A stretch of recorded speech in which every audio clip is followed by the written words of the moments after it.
Tu dia statement. Ni kadang-kadang aku ni jadi seram pula kalau orang yang jenis betul-betul mensucikan seseorang tokoh ni. Biasa bangsa aku ni lah kalau yang betul-betul Jack ni. Ni brother. Nabi tu bapak saudara dia kekal tau siang malam dalam neraka tau. Tu Nabi tu, makhluk Allah paling mulia tu.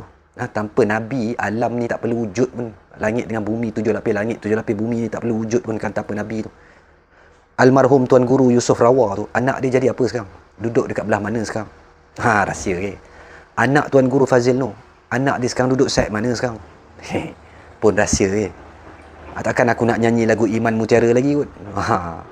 Aku tak payah petik lah nama tokoh-tokoh hebat apa semua ni. Ni, hampa tulis kiri kanan, tengok duk susu galuh sendiri, keturunan jalur masing-masing. Yang kata duduk claim Tok Wan aku dulu, nenek aku dulu, lama besar. Hak ni ada wali, bertaraf wali pun ada. Anak cucu korang, adik kot. Adalah seorang dua. Yang menghafal takbir pun ada. Majoriti penyangak pun ada. Betul tak? Keturunan ni tak menjamin syurga, geng. Nabi sendiri kata bagi siapa yang tak taat Allah dengan Rasul ni, neraka tu lebih utama dari keturunan Tok Said, suku Quraisy yang mulia. Kau nampak tak? Sebab itulah naik ayah pin, berebut cium kaki, rendaman kaki lah, apa benda lah, kerajaan langit lah. Yang ikut bukan orang-orang bodoh, kan? Angkut anak bini semua.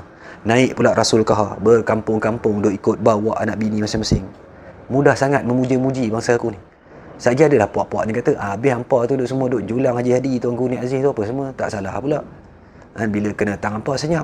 Ni, kami yang duk muliakan tu adalah ulama ataupun umarak yang alim, yang duduk dalam landasan agama ni.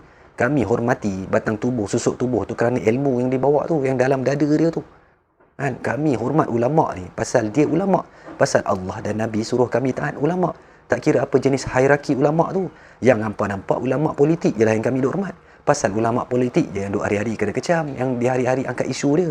Yang beribu lagi, majoriti ulama dekat luar tu, ulama akidah, tasawuf, falak, ulama tarikat apa semua ni, akidah, jarang pun dikecam pasal tak ganggu gugat hampa semua perut nasi, tak ganggu gugat hampa punya projek-projek kroni bagai semua ni, kan?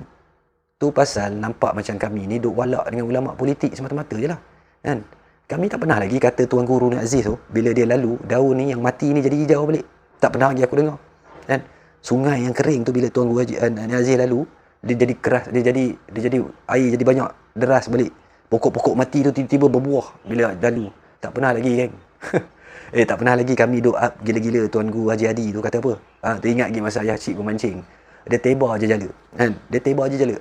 Pancing bodoh je tu, umpan pun tak ada. Ikan dari laut dalam ni datang berenang-renang ni, datang sekelip mata penuh jala, penuh bubu apa semua ni. Betul-betul karamah. Ada. Tak ada lagi, geng, tak ada lagi. Hampa ni kok mana mai pula ni duk beria puji ni. Kan? Okey, yelah katalah betul idola anak muda lah, bagus sangat dah.